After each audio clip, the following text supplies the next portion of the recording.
sabedoria e conhecimento de Deus. Quão insondáveis seus juízos e inescrutáveis seus caminhos. Quem entendeu a mente do nosso Senhor?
Um abençoado dia a todos, um domingo renovado de cuidado à vida de cada irmão.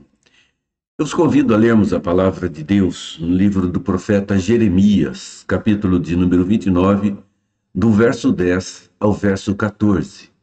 Jeremias 29, do verso 10 ao verso 14. As Escrituras dizem assim: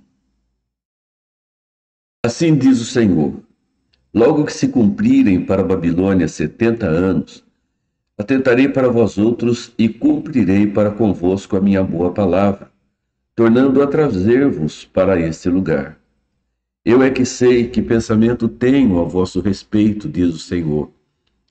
Pensamentos de paz e não de mal, para vos dar o fim que desejais. Então me invocareis, passareis a orar a mim, e eu vos ouvirei. Buscar-me-eis e me achareis quando me buscardes de todo o vosso coração. Sereis achado de vós, diz o Senhor, e farei mudar a vossa sorte. Congregar-vos-ei de todas as nações e de todos os lugares para onde vos lancei, diz o Senhor, e tornarei a trazer-vos ao lugar donde vos mandei para o exílio. Amém. Vamos orar. Ó Deus, o Senhor é o Deus de toda misericórdia. É o Deus que tem nos dado a conhecer a longanimidade do Senhor. E por essa longanimidade, por esses atos de misericórdia e pela tua santa fidelidade, Pai, nós não somos consumidos. E não somos consumidos diante da tua ira, pela maneira como temos vivido, Senhor, a tua vontade e o teu querer em nossa vida. Ó Deus, ilumine-nos no entendimento da tua palavra nesta manhã. Continue nos guardando e continue a proteger os nossos irmãos que estão internados, enfermos, entubados, irmãos que estão passando tanta luta nesse tempo de Covid. E renove o cuidado com as suas famílias, porque estão sofrendo juntos, Pai. Abençoe suas vidas. É o que pedimos em nome de Jesus. Amém, Pai. Nós vamos louvar ao nosso Deus, nós vamos cantar o hino 71 do Inário Novo Cântico, Perdão. E depois voltamos para continuar os estudos da Palavra do Senhor.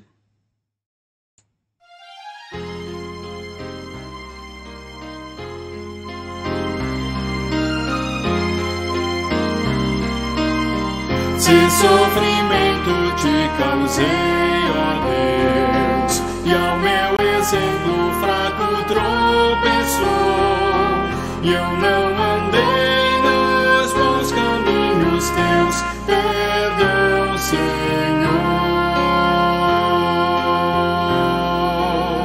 Se vão e fútil foi o meu falar, e amor ao meu irmão não demonstrei, ao sofredor eu não quis ajudar, perdão, Senhor.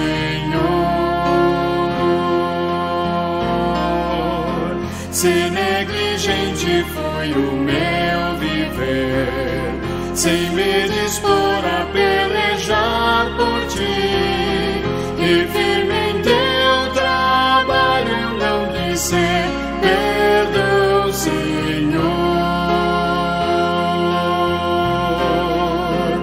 Escuta, ó Deus, a minha oração, e vem livrar-me do pecado vil.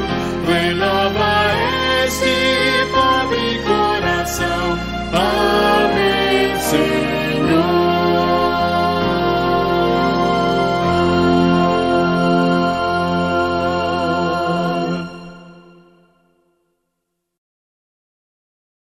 Nós temos estudado o livro do profeta Daniel nos nossos domingos pela manhã. Vimos o capítulo 7 e o capítulo 8, que são duas visões que Daniel tem.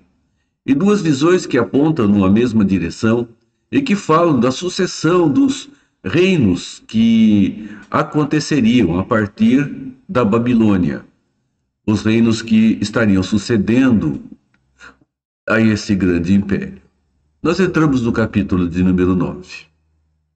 E o capítulo de número 9 traz-nos uma dinâmica um pouco diferente no que diz respeito aos seus acontecimentos.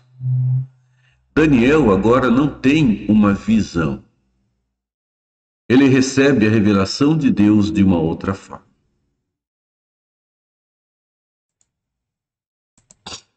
Capítulo 9 do livro do profeta Daniel, do verso 1 ao verso 19.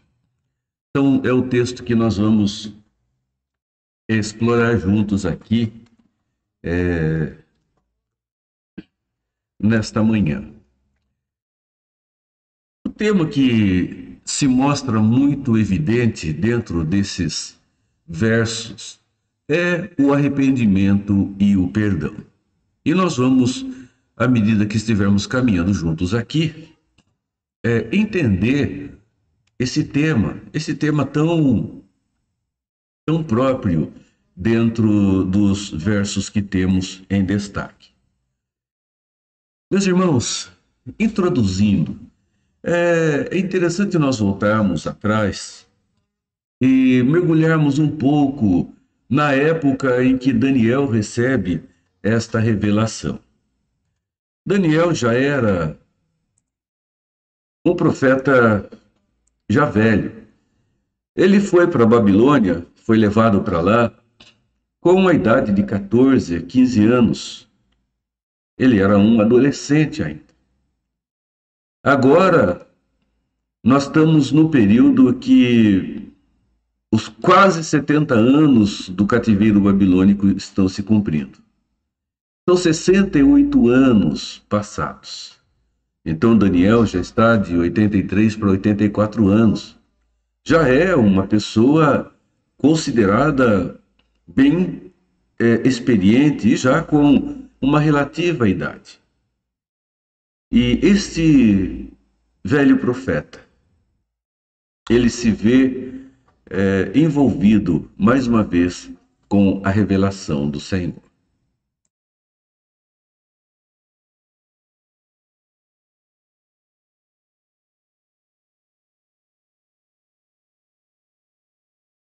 Nesses 68 anos que se passaram, e Daniel viveu esse tempo ali, meus irmãos, Daniel não deixou em momento nenhum a sua vida de fidelidade a Deus. Ele estava praticamente só, comparando-se com a grande população de Israel, e durante todo esse tempo, ele em momento algum fraqueja em sua fé. Em momento algum ele abandona suas convicções. Em momento nenhum ele cede às tentações que vieram até ele. Em momento algum ele demonstra infidelidade ao Deus Todo-Poderoso, ao seu Deus. Nesse tempo, quando Daniel, então, nós vemos registrado aqui no capítulo de número 9, ele ora ao Senhor, nós temos o Império Medo-Persa governando. O Império Babilônico já havia sido derrotado, havia caído. O Império Medo-Persa, sob o reinado de Dario, que era um Medo, tinha se estabelecido. Agora Dario, podemos dizer, ele era provavelmente o segundo homem mais poderoso da Terra.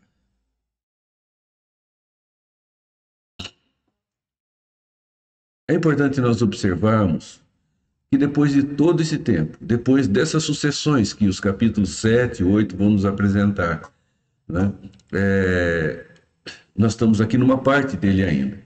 Nós vamos ver que esse homem, Daniel, ele continua sendo exatamente a mesma pessoa no que diz respeito à sua confiança em Deus, de quando deixou Jerusalém, de quando deixou a Judéia, de quando deixou a sua morada, a sua terra natal.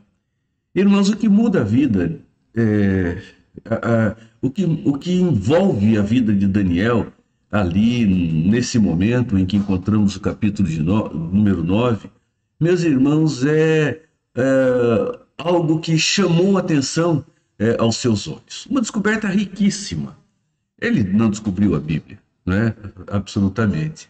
Porque Daniel, apesar de ser um grande profeta como foi, apesar, meus irmãos, de ter recebido revelação direta de Deus através das visões, nós observamos que ele era um homem disciplinado dentro da sua vida espiritual.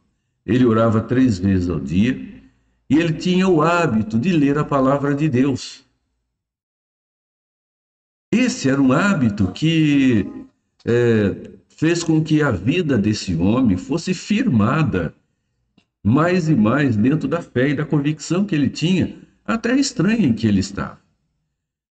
Vamos lembrar, né, que quando eu falo em Bíblia, aqui, palavra de Deus, nós temos uma diferença. A Bíblia, ela não era um livro já organizado como temos em nossas mãos hoje. Muita coisa depois de Daniel ainda foi revelada. E os livros que temos nas mãos, muitos deles foram escritos bem depois desse tempo. Então não era uma Bíblia como a nossa, que Daniel lia. Ele lia a palavra de Deus que havia sido revelada até aquele instante. Naquela época, o que se tinha eram rolos manuscritos que eram copiados, passados de um para o outro, e era a revelação de Deus, era a palavra de Deus. Meus irmãos, eram rolos manuscritos que eram copiados, passados de uns para os outros. E Daniel, ele estava se ocupando na leitura dos rolos do profeta Jeremias. Eu creio que nós podemos seguramente afirmar que Daniel foi, na sua infância, contemporâneo de Jeremias, quando da sua pregação, chamando atenção, exortando e finalmente condenando o povo judeu ao cativeiro que Daniel estava vivendo e o povo de Deus também. Então, provavelmente, muito daquilo que está revelado ali, Daniel possivelmente tem ouvido. Tem ouvido quando ele ainda era criança. Tem ouvido quando ainda era bem novo. E na leitura que ele faz, é interessante que ele descobre uma coisa pelo registro do capítulo de número 9, que ele não tinha notado anteriormente. Algo que lhe destaca aos olhos, algo que lhe chama a atenção. Particularmente, nós vamos entender a reação de Daniel quando examinamos esses dois textos, Jeremias 29, 25, de 8 a 19, e Jeremias 29, do verso 10 ao verso 14. O Jeremias 29, do 10 ao 14, eu li ainda há pouco. Mas vejam os textos. Porquanto assim diz o Senhor dos Exércitos, visto que não escutastes as minhas palavras, eis que eu enviarei e tomarei a todas as famílias do norte, diz o Senhor, como também a Nabucodonosor, rei da Babilônia, meu servo, e os trarei sobre esta terra e sobre os seus moradores e sobre todas as nações em redor, e os destruirei totalmente, e farei que sejam um objeto de espanto e de assobio e de perpétuas desolações. Farei desaparecer dentre eles a voz de gozo e a voz de alegria, a voz do esposo e a voz da esposa, como também o som das mós e a luz do candeeiro. E toda esta terra virá a ser um deserto e um espanto, e essas nações servirão ao rei da Babilônia 70 anos. Aqui, particularmente, a primeira parte do texto. Quando Deus diz que haveria um ato babilônico sobre a Judéia e sobre os territórios vizinhos, e que Nabucodonosor tomaria conta de todos eles. O capítulo 29, que nós acabamos de ler, eu quero destacar aqui só a primeira parte, que diz assim: porque assim diz o Senhor, certamente que passados 70 anos em Babilônia, vos visitarei e cumprirei sobre vós a minha boa palavra, tornando a trazer-vos a este lugar. Chama a atenção de Daniel as palavras que ele encontra. Ele vê o motivo para o qual estavam na Babilônia, e não somente isso, mas ele tem diante de si o tempo em que eles ficariam ali. Isso salta aos olhos de Daniel. E nós vamos ver algumas particularidades que são importantes para nós, como foram importantes também para o profeta Daniel.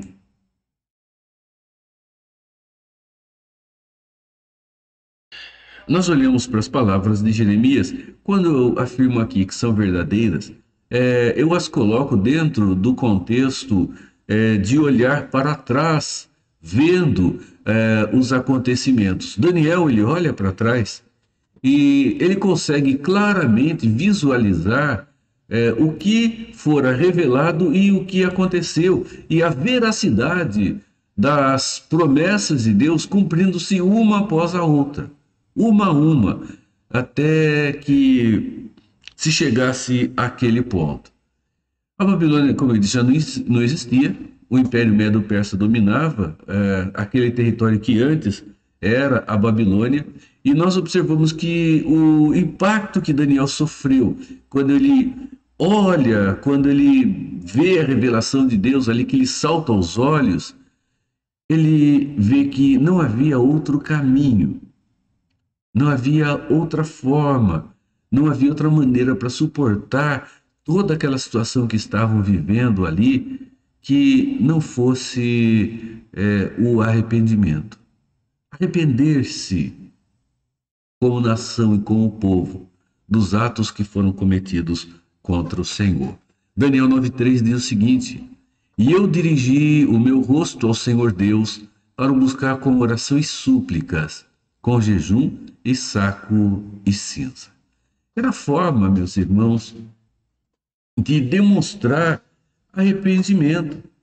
Ele coloca o seu rosto em terra, ele ora, ele suplica, e ele faz isso jejuando, vestido com roupas extremamente simples e colocando cinza sobre a sua cabeça, sobre si, demonstrando estar contrito, estar arrependido. Mas uma coisa é importante, né? Nós sabemos que muitas vezes a prática do jejum, pano de saco e cinza, expressões externas de arrependimento, não passaram de uma aparência religiosa, só isso.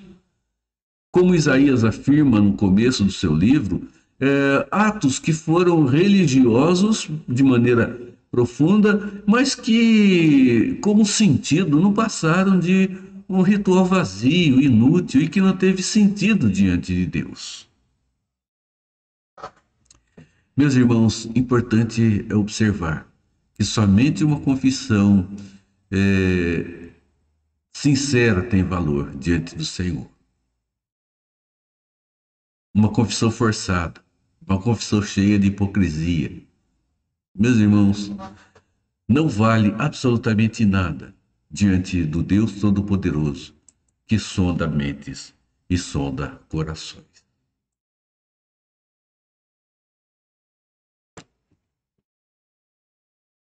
Nós podemos ter certeza de uma coisa: quando há no coração de alguém um ato de sinceridade diante do Senhor, Deus inclina os seus ouvidos para ouvi-lo. Não há dúvida disso.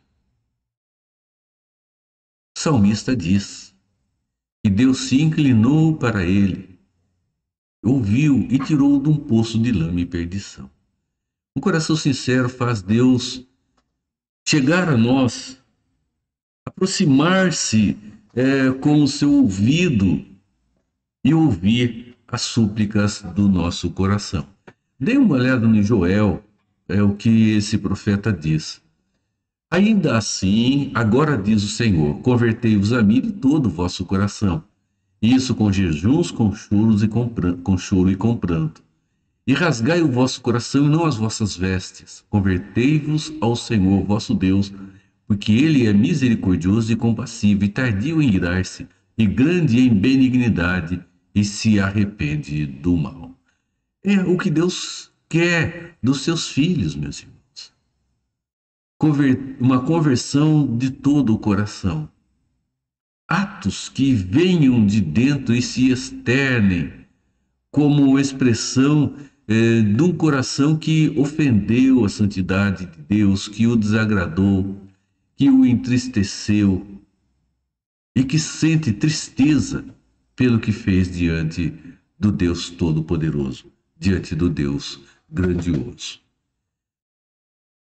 Nós observamos Isaías e vemos o que Deus fala através desse profeta.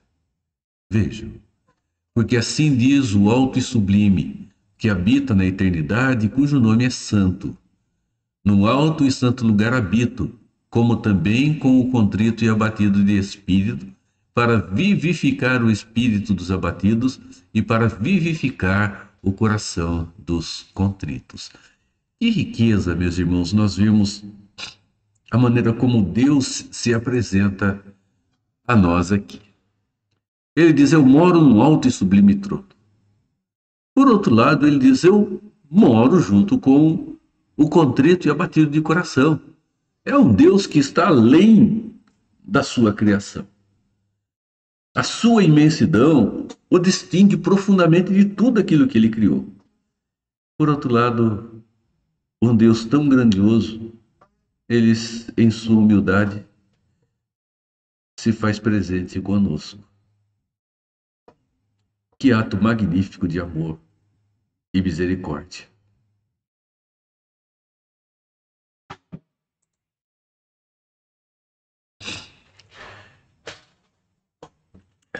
Daniel, quando ele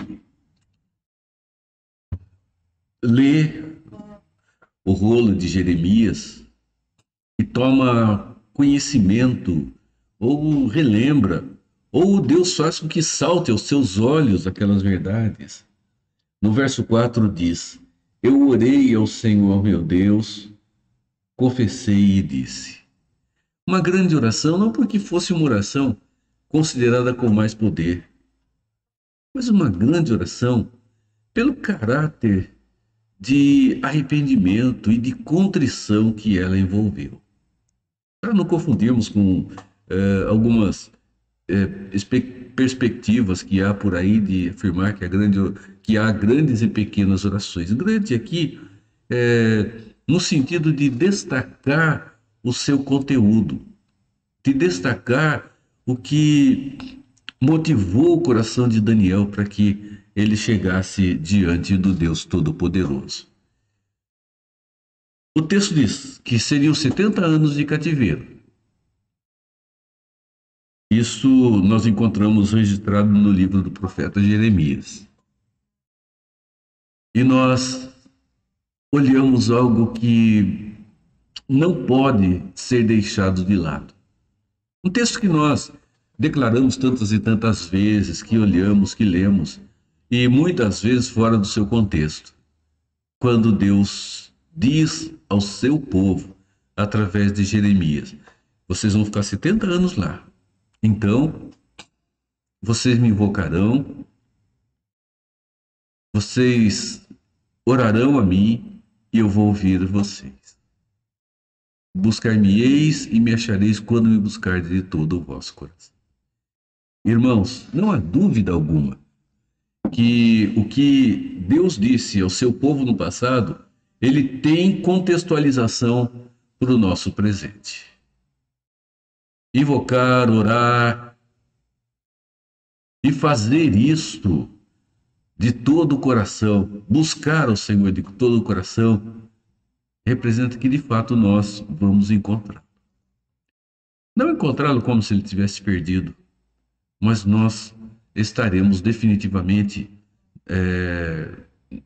em um momento muito próprio de comunhão com Deus Todo-Poderoso. São palavras direcionadas a um povo que precisava de arrependimento. Isso faz com que nós paremos e pensemos em nós. Irmãos, nós precisamos atentar para o que Deus disse ao povo dele no passado e atentar para a maneira como o que foi dito ao povo dele no passado se aplica ao povo dele no presente, que somos cada um de nós. Diante da verdade que Daniel vê ali, ele se dobra diante do Senhor. E ele faz isso em oração, e ele faz isso de forma sincera. Buscar-me-eis e me achareis quando me buscardes de todo o vosso coração. Daniel, de todo o coração dele, dobra-se diante de Deus e começa a buscá-lo em oração.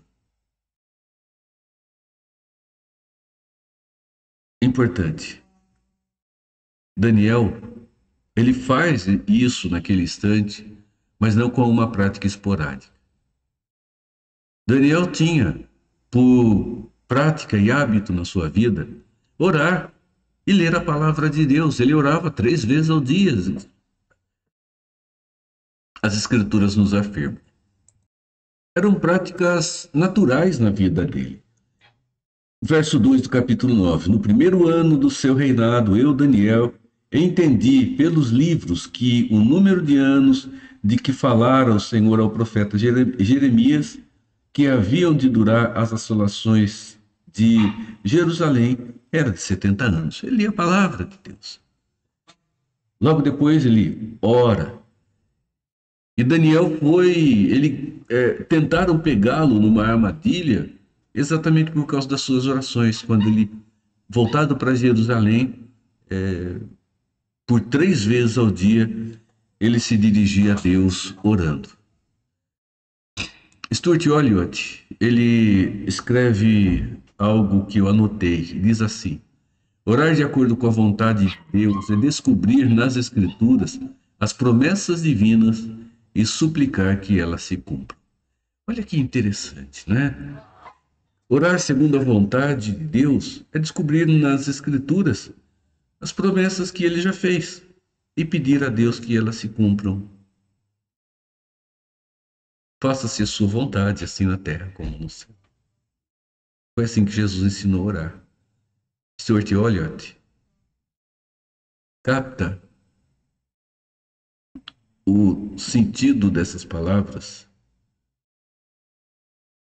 e mostra que orar segundo a vontade de Deus é orar segundo as Escrituras.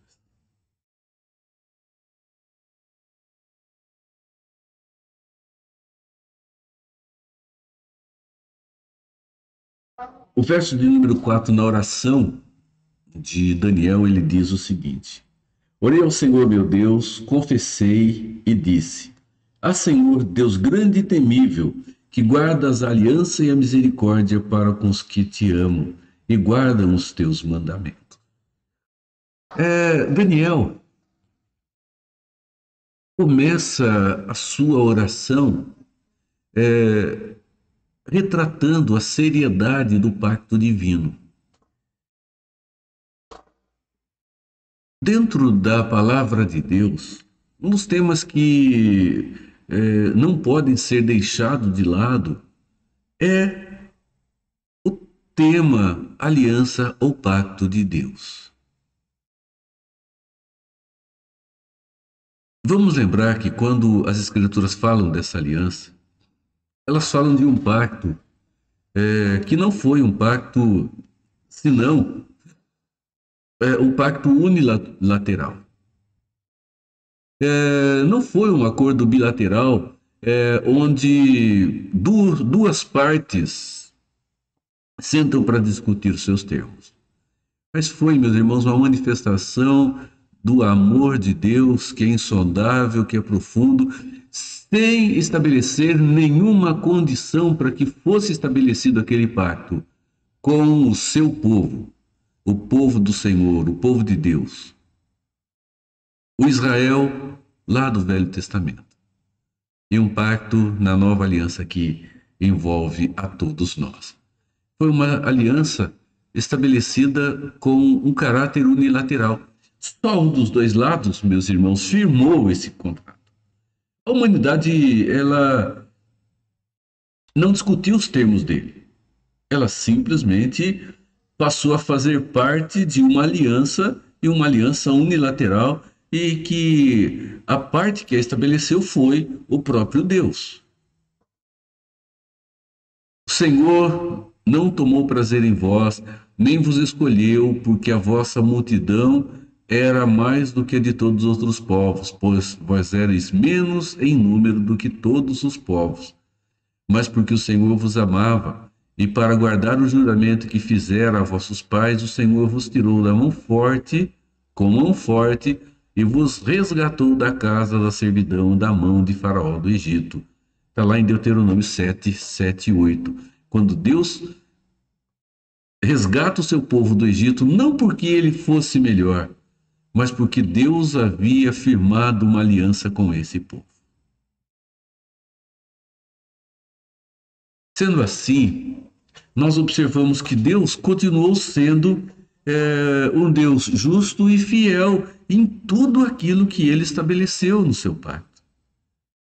Por outro lado, nós observamos que não aconteceu a mesma coisa com o homem, com a humanidade. Não aconteceu a mesma coisa com o povo dele dentro do caminhar que a história tem nos mostrado. Vamos lembrar que o que é importante para nós é que a aliança, apesar de ser unilateral no seu estabelecimento, ela tem um caráter bilateral ou de duas partes no seu cumprimento. Esse caráter bilateral demonstra que há uma relação entre Deus e o homem em que as duas partes, cada uma delas, tem que cumprir aquilo que fora estabelecido dentro do acordo, mesmo que tenha sido estabelecido por uma única parte.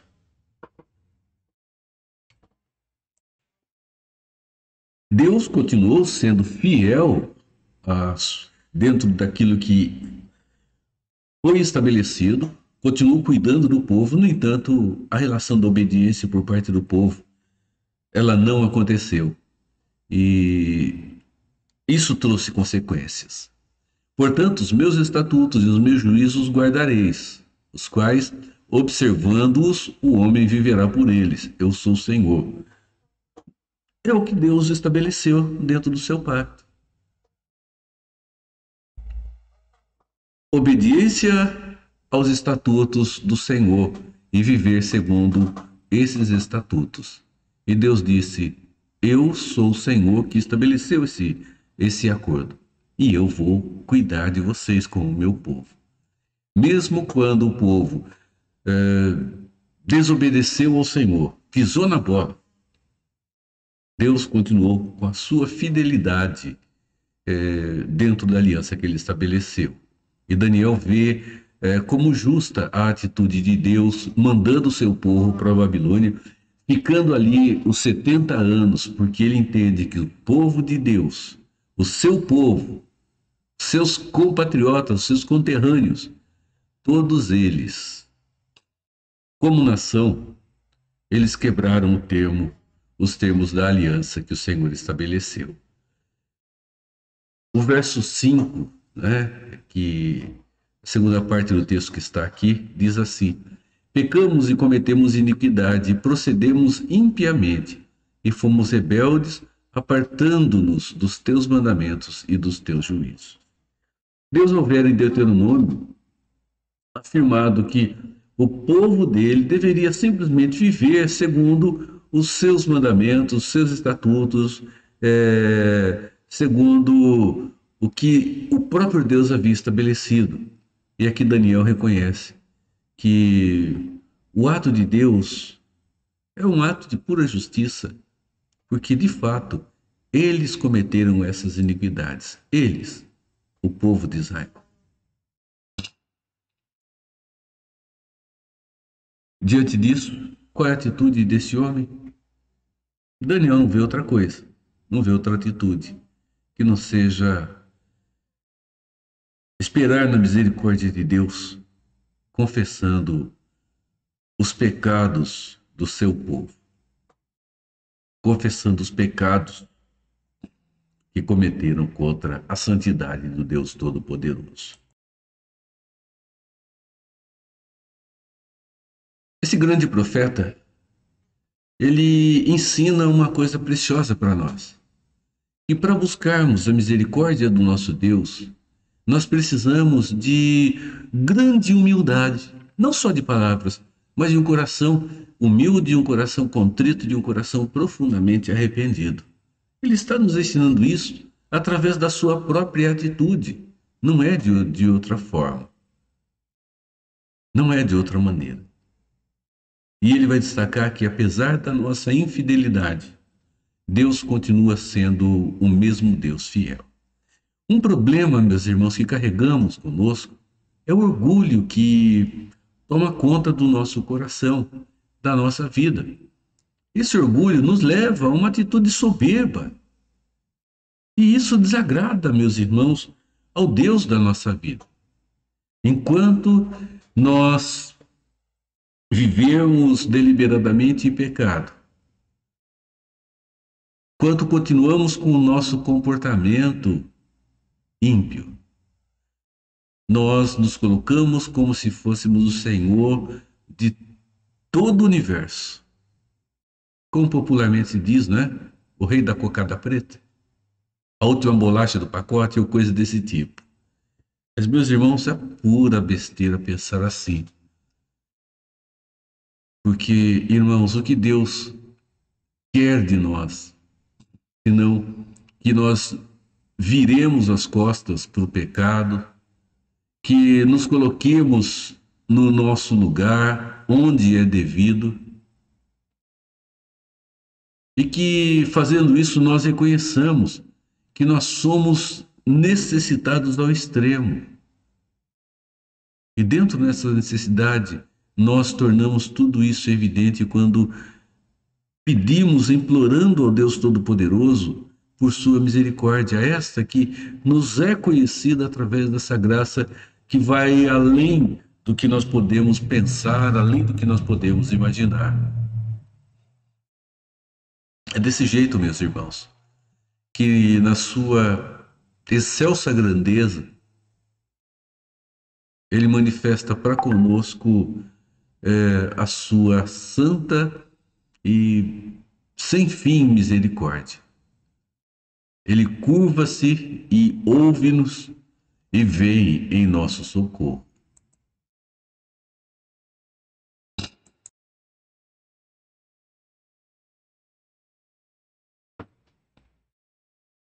O povo de Israel estava sofrendo naquele instante o juízo de Deus sobre ele. Bem, parece que disciplina é castigo, não é? Sim, é o castigo. Mas olhamos para as Escrituras e nós vemos que o ato de Deus disciplinar é uma demonstração grandiosa do seu amor. Quem ama, corrige. Quem ama, disciplina. Quem ama, age para trazer de volta ao bom caminho aquele que se desviou dele. Nós nunca podemos, meus irmãos, deixar de lado a imensidão e a grandiosidade do amor de Deus para com cada um dos seus filhos. E esse amor é um amor incondicional, porque se não fosse incondicional, nós não teríamos o que oferecer para que esse amor se manifestasse a nós. De jeito nenhum. Deus nos ama, porque Ele nos ama, Ele nos dá as chibatadas que nós precisamos, Ele nos corrige. Vejam esses dois textos de Provérbios. Primeiro, o que não faz uso da vara odeia seu filho, mas o que ama, desse cedo o castiga. A estultícia está ligada ao coração da criança. O coração da criança é cheio de estultícia, mas a vara da correção a afugentará dela. Irmãos, há toda uma discussão sobre essa questão da vara. Vamos lembrar que a vara por si mesma, ela não representa muito. Se o ato de usar a vara, quer seja física ou não estiver ligado com a intenção clara e explícita da correção que deve acontecer. Hebreus 12:11 diz: e na verdade toda correção ao presente não parece ser gozo, senão de tristeza, mas depois produz um fruto pacífico de justiça nos exercitados por ela. Disciplina é um ato de amor. Não simplesmente usar a vara, não simplesmente causar dor, mas, meus irmãos, correção. Isto implica em disciplina. Disciplina, antes de todas as coisas, significa corrigir o curso que se está tendo para o curso que se deveria ter. É trazer de volta ao curso natural, posso afirmar assim, do que é o melhor para a vida daquele que está sofrendo disciplina. Deus faz isso conosco, e Deus faz isso conosco o tempo todo. E nós vamos observar isto acontecendo em nossa vida, isso acontecendo na vida do povo de Deus. O cativeiro foi um ato da disciplina do Senhor. O povo precisava ver, meus irmãos, o caminho errado que eles estavam trilhando.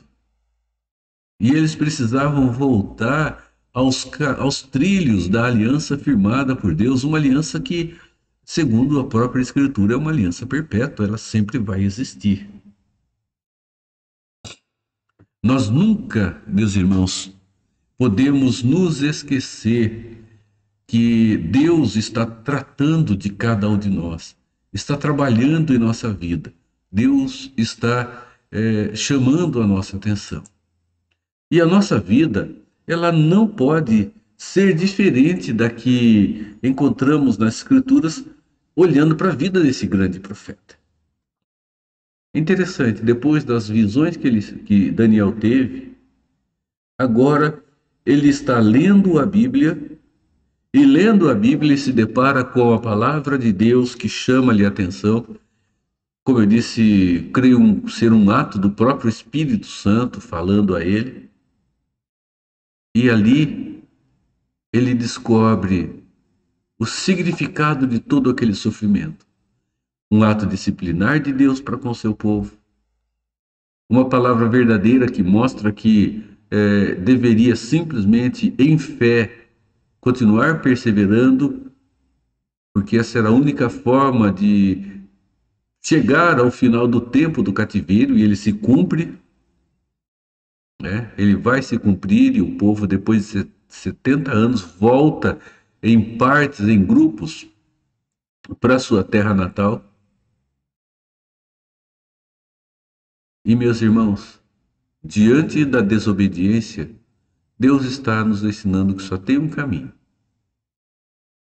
arrependimento, confissão, para receber de Deus o seu perdão. Nunca nos esqueçamos que o Deus de ontem é o mesmo Deus hoje e o será por toda a eternidade, dentro do seu caráter santo, dentro dos seus valores morais. Esse Deus não mudará.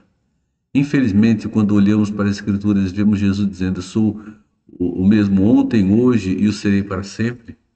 Pessoas usando esse texto dentro de um contexto muito particular, dizendo que o Jesus que fez milagre lá tem que fazer hoje e fará amanhã. E tem que fazer. Irmãos, o caráter de Deus é o mesmo. Mas olhando para a história da humanidade, essa história da redenção, nós vemos que Deus, por sua livre agência, decidiu manifestar-se e agir de forma diferente nos diferentes períodos da história do seu povo, da história da redenção. Deus é Senhor da história e é Senhor sobre si mesmo.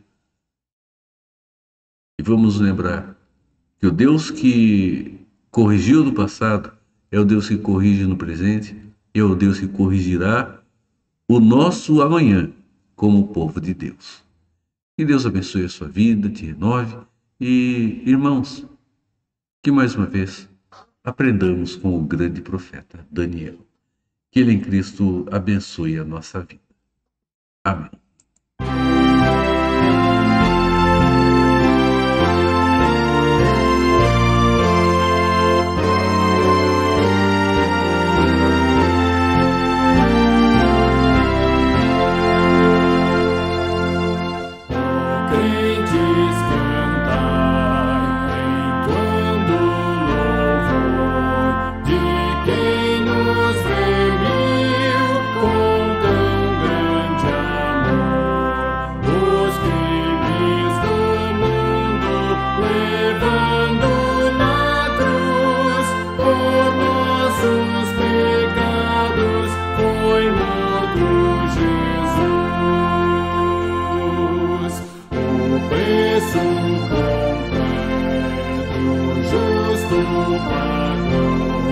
Foi morto e da morte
Vamos orar para encerrar. Nosso Deus, nos dê, Pai, um coração contrito.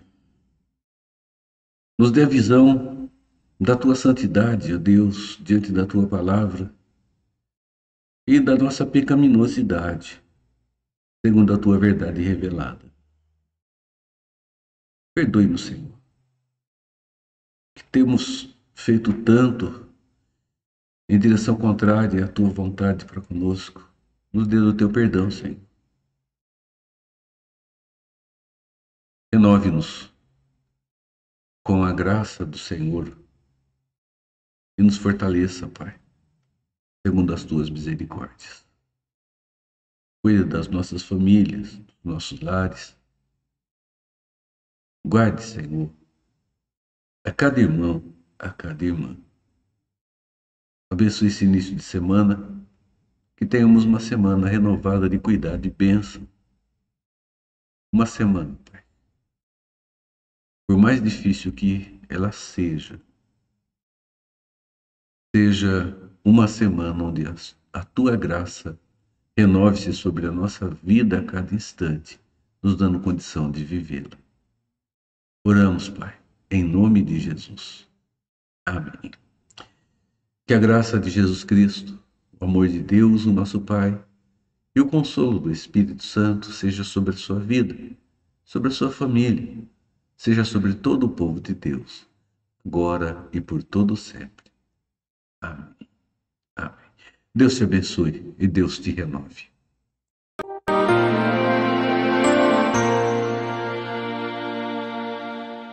A Bíblia é o livro dos livros. É o livro mais impresso, mais distribuído, mais lido, mais amado e mais proclamado na história da humanidade.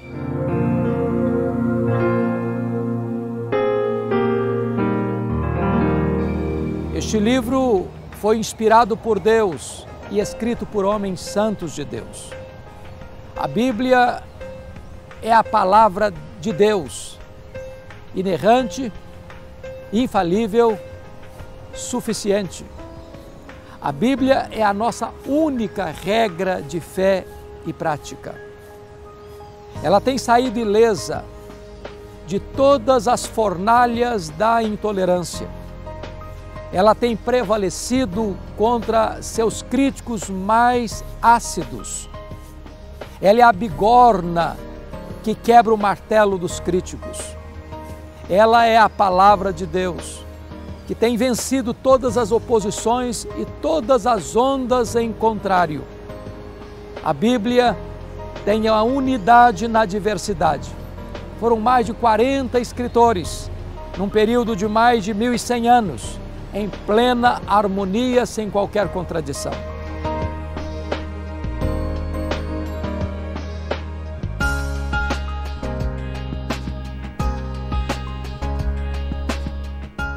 A Bíblia tem profecias claras, precisas, que já se cumpriram, que estão se cumprindo e hão de se cumprir. De tal maneira que por trás deste livro não está a mente humana, mas a mente divina. Finalmente, a Bíblia é o grande instrumento que Deus tem usado para a transformação do homem, da família e da sociedade. A Bíblia tem vida em si mesma. Ela é poderosa. Ela produz os resultados e os efeitos para os quais Deus a designou. Por meio dela, Deus chama os seus escolhidos e, através dela, Deus edifica o seu povo. Leia a Bíblia, medite na Bíblia. Aí está uma fonte inexaurível de sabedoria, de conhecimento e também a fonte do saber da vida eterna.